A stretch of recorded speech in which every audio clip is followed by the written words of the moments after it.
இரவு நேரங்கள்ல நம்ம சமைச்சு வச்சிருக்க கீரைய ராத்திரியில சாப்பிடக்கூடாது. ராத்திரியில சாப்பிட்டா நம்மளுக்கு நெறைய பிரச்சனைகள் வரும். டைஜெஷன் ஆகாது அப்படின்னு ஜெனரலா நம்மளுக்கு சொல்லியிருக்காங்க.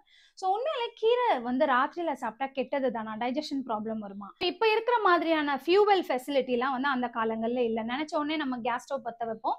ஸோ அந்த காலங்கள்ல அப்படி கிடையாது. ஒட்டுக்க ஒரு நாளைக்கான உணவ வந்து சமைச்சு வச்சுட்டு அவங்க காட்டு வேலைக்கோ, இல்ல மாடு ஓட்டுறதோ, இல்ல நிலத்துல இறங்கி வேலை செய்யறதுக்காகவோ போயிடுவாங்க.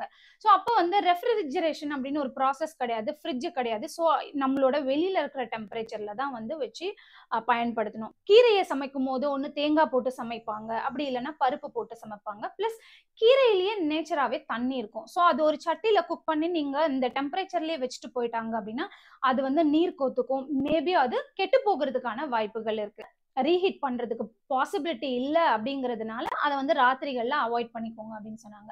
ஆனா இன்னைக்கு அந்த மாதிரி ப்ராசஸ்லாம் நமக்கு கிடையாது. நம்மளால வந்து கீரை சமைச்சோம் அப்படின்னா, அத மறுபடியும் ஃப்ரிட்ஜ்ல வச்சுட்டு எடுத்து அகைன் நீங்க ராத்திரி வந்து சூடு பண்ணி சாப்பிடும்போது உங்களுக்கு எந்த பிரச்சனையுமே குடுக்காது. நீங்க தாராளமா கீரைய எல்லாருமே எடுத்துக்கலாம். ஏற்கனவே உங்களுக்கு ஒரு டைஜெஸ்டிவ் இஷ்யூஸ் இருக்கு, இல்ல கட் ஹெல்த் ரிலேட்டடா எனக்கு வந்து ப்ராப்ளம் இருக்கு அப்படின்னா மட்டும் நீங்க அவாய்ட் பண்ணுங்க. நெறைய விஷயங்கள், நெறைய சயின்ஸ் இருந்திருக்கு. அன்னைக்கு இருந்த ஃபெசிலிட்டில அது பிரச்சனையா இருக்கு. எல்லாருமே கீரைய ரீஹீட் பண்ணி தாராளமா சாப்பிடலாம். எந்த பிரச்சனையுமே கிடையாது.